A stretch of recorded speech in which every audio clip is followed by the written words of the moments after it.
I'm JC at Motorcycle Superstore, and today I'm going to show you how to remove and install a set of motocross grips. You can do this for any off-road bike. It's all pretty much the same, but one of the things you might want to consider when doing this is that there's several reasons why you might need to. Grips are one of these things that just wear out. They suffer a lot of damage. How do you know if it's time to change your grips? Well, first off, if they're worn down, if the nubs and the grips that you're used to having are no longer there, if you find your hand slipping, get some fresh grips. Also, if you can turn it on the handlebar, if it's spinning, that's a bad sign as well. It's time to pull them off and either reapply them or put some fresh ones on. So, different reasons why you might need to do that. However, let's take a look at some of the tools we're going to need for this job. If you already know what tools or you don't really care, you can click this button right here and skip straight to the installation action.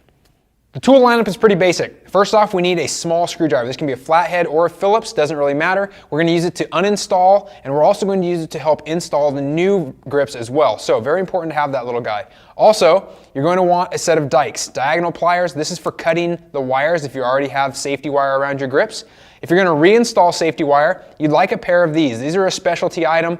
They're pretty inexpensive. However, basically they're called safety wires or grip, safety pliers or grip pliers, and it's a specialty tool that allows you to actually spin the wire without having to manually twist it. So very handy to have. You can just use a regular set of pliers if that's all you've got. Now, you also need a box cutter, some sort of a knife if you want to trim the ends. This is for people who are going to be using hand guards. If you don't need them, you will not need a box cutter. Safety wire, if you choose to do that, that's an extra layer of safety. We're going to need it obviously to wrap around the bars. In terms of adhesives and cleaning units, chemicals, we do have some contact cleaner. You're going to want to clean the handlebar after you've removed the old grip, so that's important. Also, some sort of an adhesive. We'll get into this more in depth, but you can use a grip glue, you can use spray paint. There's several options to use. We'll talk a little bit more about that as well. Gloves are very handy, particularly if you're going to use the spray paint method. It's nice to keep things clean. Make sure you have a rag handy as well, and of course, our brand new grips, which we need to have on hand. So that does it. Now let's see how all this stuff goes together. You saw the basic tools, and we will need those. However, you may need an additional tool as well that we didn't cover. If your bike is set up like mine where it has hand guards on it, we're going to need to remove those. Obviously, the grip is going to slip on from the end, so we have to have access to that. The tools may vary depending on which style hand guards you have on. Mine just takes some Allen wrenches. I'll pull this off very quickly and then it will commence.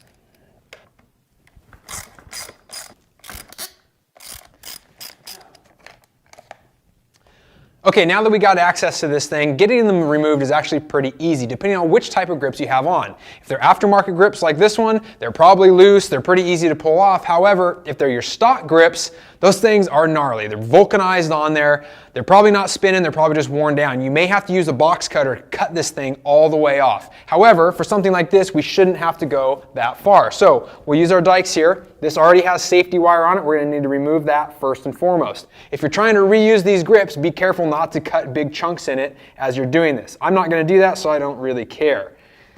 Nip those off. And once that's done, we're going to take our small screwdriver. All of these are double wrapped. And now this is where this starts coming in handy. What we're going to do, this is really good, especially if you're going to reuse these. You want to slip this screwdriver down the end of the bar. So you're going to slide it in between the grip and the handlebar. And what this does, as you work it in there, you just kind of want to work it all the way around the bar. What you're doing is you're breaking any remaining seal that's in there. If you've got glue or whatever it is that's inside.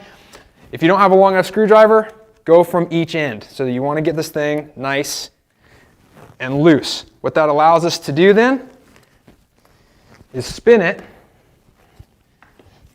or pull it straight off, depending on how loose it is, all the way off the handlebar.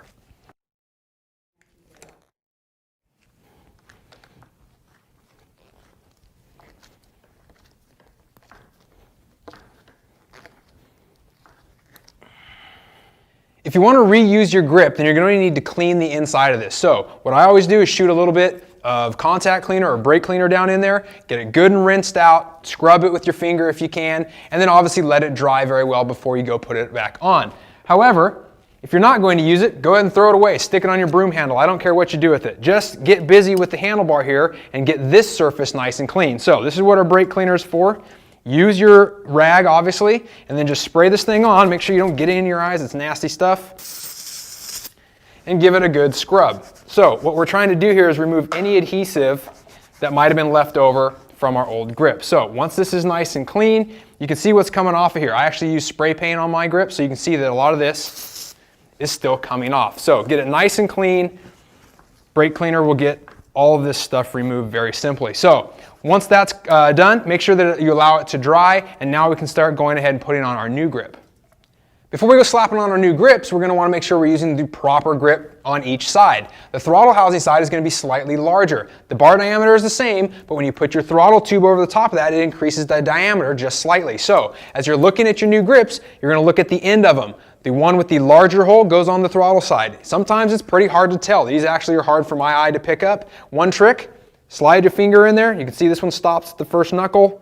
This one, it goes all the way in. So I know that this one is going to be my larger diameter, therefore it goes on the throttle side. So we'll set that one aside until we're ready for it, and we'll just work with this one over here. Now, the next thing is the adhesive. And this is where I gotta be a little bit PC with you guys. So, in order to be on the up and up here, manufacturers recommend that you only use their grip glue. So if you buy Renthal grips, use Renthal grip glue. Pro Taper grips, use Pro Taper grip glue, and so on and so on. The idea being that if you use something different, the chemicals might have a negative reaction with the rubber, could break it down over time. That's the PC version. Now here's the real world rider version. Anything that sticks pretty much works. Grip glue, shoe glue, super glue. I use spray paint, spray adhesives or something you might consider. The worst thing that really happens is your grip comes off, which could be dangerous like we mentioned, but keep in mind you can find what works for you and what doesn't. I've gone with spray paint. This is the easiest option for me. The reason I choose this is because it allows for it to lubricate very well. You put it inside a heavy coat and it slips on the bar. When you're trying to squeeze this onto the bar, it doesn't want to go on there by itself. You put tacky grip glue on there as well, or inside of here, it makes it even more difficult. So this is nice. I will say it doesn't grip necessarily as strong. So use whatever you're comfortable with, but keep in mind there are several options. So what we're going to do now is use our spray paint. We're just going to give this thing a nice thick coat in here. This is one of the reasons why we're wearing gloves, so it doesn't get everywhere. You might want to put a drop cloth down if you're in your shop or whatever. Keep in mind, it will start to drip, so make sure it's not falling on your body panels. Give it a quick once over when you're done and wipe off any paint that might have dripped. Same thing goes with glue if you're using that as well. Here's a little pro tip for you as well. This isn't mandatory, but it makes your life a lot easier. Remember that little screwdriver we were talking about? The reason we're going to need it to install, we're going to actually poke a hole in the end of our grip. Now, this can potentially allow dirt to get in, so decide whether or not it's something that you want to do. However, since I run bark busters, I'm going to cut the ends of mine off anyway. So, in order to put these things on, you're actually fighting a couple different forces. This basically fills up with air as you push it in there, and it creates a back pressure. So if you poke a little hole in it like this, very simple, just in and out, it allows an escape for that air to be pushed out the back. It'll allow it to slide on much easier. So let's give this thing a shot of spray paint here, or glue if that's your style, and we'll see if we can get on the handlebar. Hold it close to it, that way you're not making a huge mess. I'm usually pretty liberal with the paint.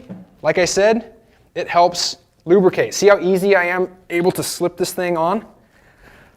That's really easy compared to trying to do this without paint. So that's definitely one of the benefits. Now, whether you're dealing with paint or grip glue, it's going to start getting tacky really quick. So you want to make sure that these grips are oriented the proper way. Sometimes it's hard to do. This is up here at my chest level. You might want to get back on the bike to where it's down here in the riding position and make sure that you have this thing rotated evenly in the direction you would like it. This one makes it pretty easy because it says front this direction. So pretty straightforward. But typically half waffle grips, the waffles will be on the bottom side to give you more grip on your fingertips. So this one seems like it's lined up pretty well. I'm going to be happy with that right about there. Now, all you have to do really is let this thing dry. Grip wire is not mandatory. However, it is a really good idea and I highly recommend it. This is safety wire. So essentially what you're doing is providing an extra layer of safety. This grip glue, this spray paint, whatever you're using, it will fail over time. So this is going to help keep you a little bit more secure. Especially for guys like me who have death grips on these things, we twist them off. I usually double or triple wire all of my grips. Now you're going to notice that the grips will often have some sort of a groove that's designed to allow this. So you don't want to have these causing problems, causing blisters underneath your gloves. So this one has 3 different grooves. One up here at the thumb guard, one in the center, one on the end. And this is basically a guideline for this wire to then lay inside of, and it's going to be pretty much flush with the top of the grip. So One thing about the wire, you can buy this at any bike shop, obviously, hardware stores carry it. I grew up on a farm, I used electric fencing wire pretty much my whole life. So any type of wire will essentially work. One of the nice things about this sort of thinner wire is it's very easy to then tuck underneath. After we snip it, you're gonna have to tuck that end, and you don't want a big beefy piece of wire under there. So the thinner stuff works pretty well. What you're going to want to do, I double wrap. You don't have to, you can single or double wrap, but what you'll do is basically do a dry fit like that, leave yourself plenty of space on the bottom, at least an inch, and then snip it off, and you'll be ready to go.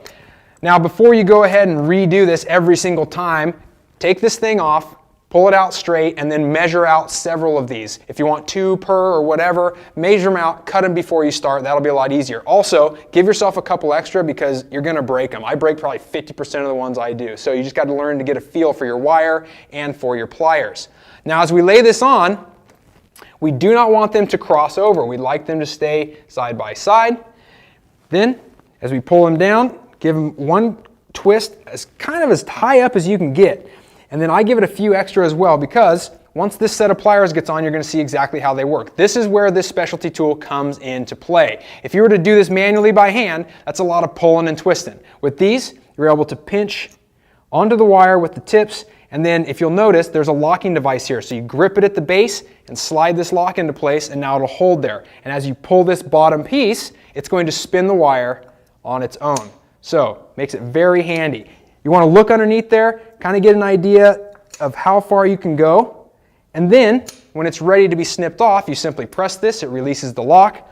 And you want to leave yourself about ½ an inch, 5/8. The nice thing about that, it may seem a little bit long to you, but here's what you want to do. Think about gripping your handlebar. So, our hands typically go this way, right? So, we do not want the end of the wire catching our finger as it rotates around. So, you're going to want to bend your wire to the front of the grip. That's going to be the best way to do it. Now, before we do that, take the very end, grip it, and make a small hook right at the base. That hook is then going to dig into the rubber and help it stay there and tuck it away so that it's not catching your fingers. So using the tip of your pliers, you can probably get most of it all the way over with your thumb, but then you want to use your pliers and really dig that wire up into the rubber.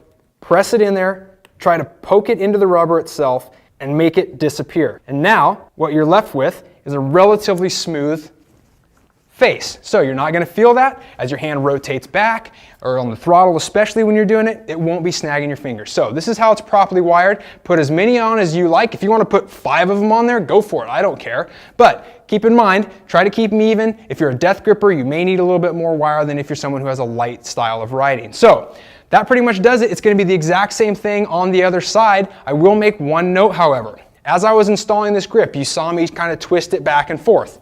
It's not going to work the same on your throttle side because as you twist it back, the throttle is just going to turn, so it won't give you any resistance. So as you're sliding that on, just twist it to the front of the bike as you're pushing it. That will allow you to get it on there nice and easy. So it's the same thing, however. Use all the same utensils, use the same wiring technique, and you'll be set to go. That's how you do your grips. It's very simple. I'm telling you, as soon as you're done listening to me, you can just do this very quickly. So it's something that you can do on a regular basis. Fresh grips are really important, and like we mentioned, it's a big safety thing. So thanks for watching. Hopefully this gets you off and running with some fresh handle grips, and we'll see you next time at Motorcycle Superstore.